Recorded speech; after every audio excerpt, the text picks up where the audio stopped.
పరం శాంతి. బాపూజీ విశ్వ పరివర్తన కోసం ఏదైతే సందేశం ఇస్తూ ఉన్నారో అది వినాశనం వద్దు అని. వినాశనం అనివార్యం కాదు, చైతన్యం జాగృతం కావాలి. అనివార్యం అంటే కంపల్సరీ ఏమీ కాదు. వినాశనం కంపల్సరీ అంటే ఎప్పుడు మేల్కునేది, పరివర్తన ఎప్పుడవుతుంది? చైతన్యం మేల్కుంటే వినాశనం కూడా ఆగిపోతూ ఉంది. ప్రపంచంలో వాళ్ళు ఈ విషయాన్ని ఎవరు చెప్పలేరు, చెప్పే శక్తి ఎవరికి లేనే లేదు. కాబట్టి మీరు అర్థం చేసుకుంటున్నారు.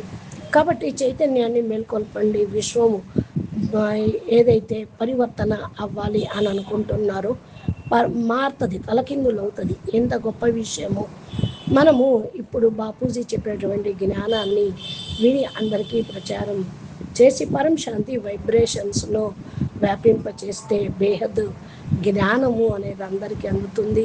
పరం శాంతి వైబ్రేషన్స్ తోటి మహాజ్ఞానము అనేది అందినప్పుడు వాళ్ళకు కూడా మహత్వపూర్ణమైనటువంటి పరివర్తన గురించి ఆలోచిస్తారు.